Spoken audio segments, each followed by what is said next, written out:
It's time for Recipe of the Day. Tomorrow is the big day, that day that all us cooks look forward to so much. Thanksgiving, an excuse to be in the kitchen a lot. I love it.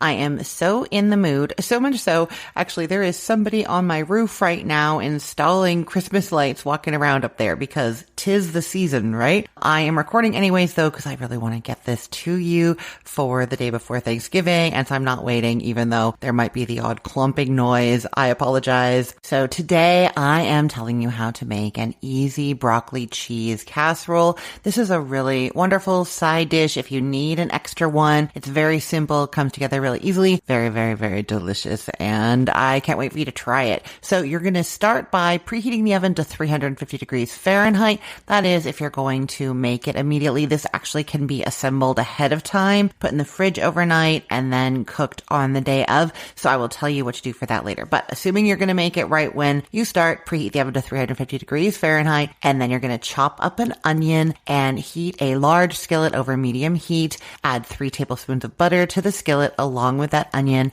and stir until it's just nice and translucent. Then add in a half teaspoon of salt and a quarter teaspoon of pepper and 2 tablespoons of flour. Whisk that in, kind of cooking it and whisking it to kind of get rid of that raw flour taste that can be there.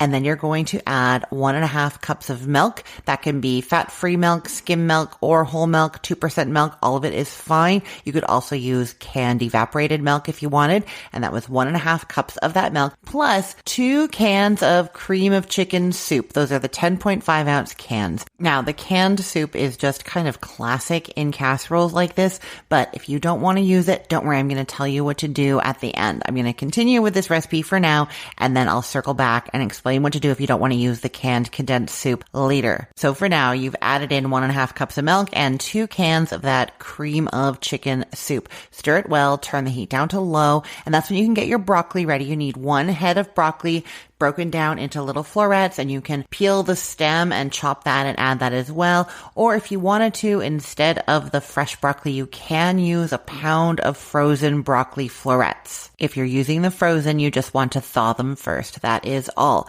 Now you're going to put all that broccoli and about 3/4 of a cup of shredded sharp cheddar cheese into that skillet, stir it up to coat everything, and then you transfer it to a 9 by 13 inch casserole dish or like cake pan.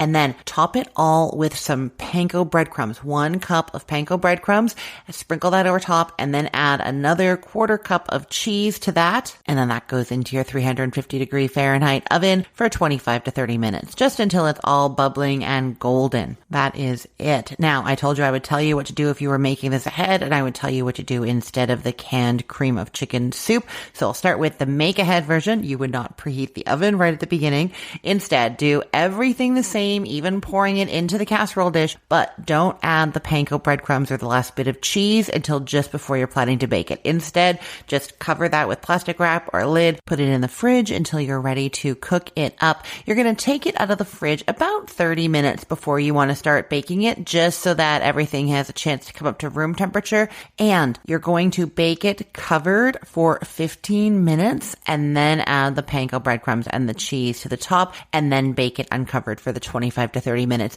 And that's just to make sure that the sauce has a chance to get up to a warm enough temperature that broccoli starts cooking. Otherwise, it is not going to cook in the time that you have that in the oven. As to the substitution for the 2 cans of cream of chicken soup, what you're essentially doing is making a velouté sauce or a bechamel that's using chicken stock instead of milk or cream. I'm going to link to my velouté sauce recipe for you, but that makes 2 cups, and you do need sort of 2.5 cups.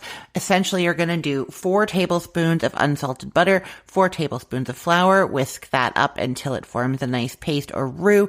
Then you're going to add in 2.5 cups of chicken stock, and you can season it with a little salt or pepper. Add that in slowly, stir it, whisk it, keeping it smooth, and then bring it up to a boil over medium-high heat, stirring often. Then drop it down and let it simmer for a moment until it's nice and thick. Then that is what you use in instead of that cream of chicken soup. I hope you have wonderful plans to be in the kitchen today and tomorrow, or to be eating at some point something delicious in the next couple of days. I know I am for sure. I will put the link to this recipe in the show notes for this podcast episode, or you can head to cookthestory.com/ROTD and get it there, or find it in our Facebook group, facebook.com/groups/recipeotd. And hey, just a quick note. I'm on a recording hiatus right now, so for the next little while, I'm replaying episodes from the archives, including this one. If you heard me mention a holiday, a season, or something going on in my life that seemed a bit off, that's why. Thanks so much for listening, and I hope you're enjoying these older episodes. I am Christine Pittman from cookthestory.com, thecookful.com, cookfor2.us, and from this podcast, Recipe of the Day. I hope you have a great day. Let's get cooking.